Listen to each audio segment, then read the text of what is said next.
Warahmatullahi wabarakatuh. Para sahabat pendengar, semoga Allah selalu memberikan kesehatan kepada kita semuanya, memberikan penjagaan, perlindungan, dan keselamatan kepada kita semuanya. Pada malam hari ini yang terasa begitu sepi dan sunyi, tiba-tiba teringat sebuah penjelasan yang diabadikan dalam kitab yang berjudul Khilyatul Aulia. Dalam kitab tersebut diabadikan sebuah syair yang disenandungkan oleh Al-Husain bin Ahmad bin Mansur As-Sufi kepada Junaid bin Muhammad. Beliau menyenandungkan sebuah syair yang berbunyi, Turidu minni ikhtibar sirri. Engkau hendak menguji hatiku, waqad alimtal murada minni. Sementara engkau mengetahui keinginanku. Falaisa li min siwaka haddun. Tidak ada tempat bagiku selain engkau. Fakaifa ma syi'ta famtahinni. Namun kapan saja engkau berkehendak, engkau akan mengujiku. Kullu bala'in alayya minni. Setiap musibah yang menimpaku adalah karena aku. Ya laitani qad ukhidtu anni. Semoga saja ia telah diambil dari diriku. Syair tersebut seolah-olah memberikan isyarah kepada kita semuanya untuk terus menjaga husnudzon kita, baik sangka kita kepada Allah Subhanahu wa ta'ala.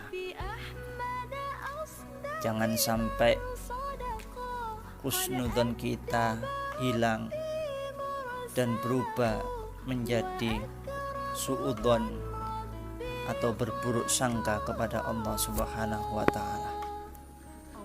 Atau bahkan lebih parah daripada itu, tiap diri kita hanyut dalam keputusasaan. Berkaitan dengan putus asa, tiba-tiba teringat sebuah kisah, yakni diceritakan ketika Nabiullah Adam alaihissalam diturunkan ke bumi.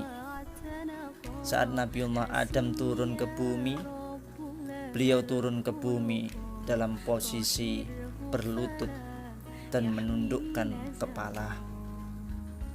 Hal ini merupakan bentuk ekspresi dari sifat rendah hati, tawadhu, takut kepada Allah Subhanahu wa ta'ala.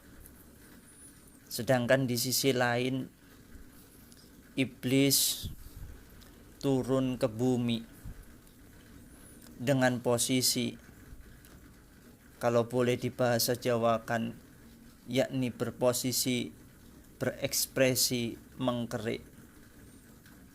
Hal ini menunjukkan ekspresi seperti orang yang sombong. Cerita ini dikisahkan oleh Syekh Jalaluddin As-Suyuti. Kedua makhluk ciptaan Allah, yakni Nabiullah Adam alaihissalam dan iblis, turun di muka bumi ini, menggambarkan dua ekspresi yang berbeda. Nabi Adam mengekspresikan dirinya sebagai pribadi yang rendah hati, rendah diri, namun mulia di hadapan Allah Subhanahu wa ta'ala. Namun ekspresi iblis mengisyaratkan atau menunjukkan ekspresi kesombongan, sombong namun hina di hadapan Allah Subhanahu wa ta'ala. Bila kita analisa kata iblis secara linguistik bermakna putus asa, berasal dari kata ablasa yublisu. Kata yublisu dapat kita temukan dalam surat Ar-Rum yang berbunyi wa yauma taqumus sa'atu yublisul mujrimun. Lalu kemudian muncul pertanyaan, apa arti iblis itu? Iblis dapat diartikan yakni makhluk yang putus asa dari rahmat Allah, makhluk yang putus asa dari ampunan Allah, makhluk yang putus asa karena tidak dimuliakan oleh Allah, makhluk yang selalu dihinakan oleh Allah sampai hari kiamat. Ketika kita melihat Al-Quran kembali, kata iblis di dalam Al-Quran disebutkan sebanyak 11 kali. Dari penjelasan singkat itu, ada konsep besar yang jangan sampai kita miliki dalam diri kita, jangan sampai tertanam dalam diri kita, yaitu mental iblis, mental putus asa. Karena itu, mari kita hilangkan keputusasaan. Mari kita jauhkan diri kita dari sifat putus asa, dari sifat su'udon atau berburuk sangka. Mari kita perbaiki diri kita masing-masing untuk selalu husnudon kepada Allah Subhanahu wa ta'ala. Apapun itu semuanya pasti ada hikmahnya. Apapun yang kita munajahkan pasti akan diijabah oleh Allah Subhanahu wa ta'ala. Oleh karena itu, marilah kita bersama-sama berikhtiar, berusaha semaksimal mungkin. Di antaranya jaga kebersihan, jaga kesehatan, makan makanan yang halal. Sebelum makan, jangan lupa membaca doa. Jaga kesehatan pikiran dan jaga kesehatan hati. Bagaimana caranya? Dengan aktivitas yang baik. Bila kau suka menulis, maka menulislah sesuatu yang baik. Bila kamu memiliki kebiasaan, kesukaan menggambar, maka gambarlah menghasilkan gambar yang baik, maupun aktivitas lainnya. Yang kedua, berdoa secara maksimal.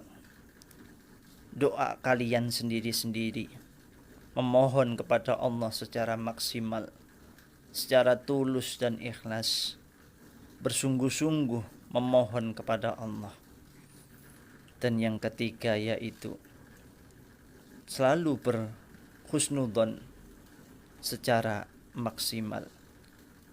Ketika hal tersebut kita lakukan, maka insya Allah atas izin Allah, Allah akan selalu memberikan kesehatan kepada kita semuanya.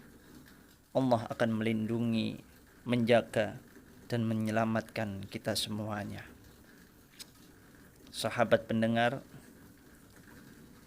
itu yang bisa kami sampaikan dalam belajar singkat di malam hari ini. Mudah-mudahan bisa menjadi ilmu yang manfaat, menjadi renungan kepada kita semuanya, agar jangan sampai kita putus asa, jangan sampai hilang husnudzon kita kepada Allah, dan tumbuh penyakit-penyakit baru, yaitu suudzon kepada Allah Subhanahu wa taala. Mari kita tata niat kita. Mari kita tata ikhtiar kita. Mari kita tata doa kita agar selalu berhusnudzon kepada Allah Subhanahu wa taala. Saya akhiri. Assalamualaikum warahmatullahi wabarakatuh.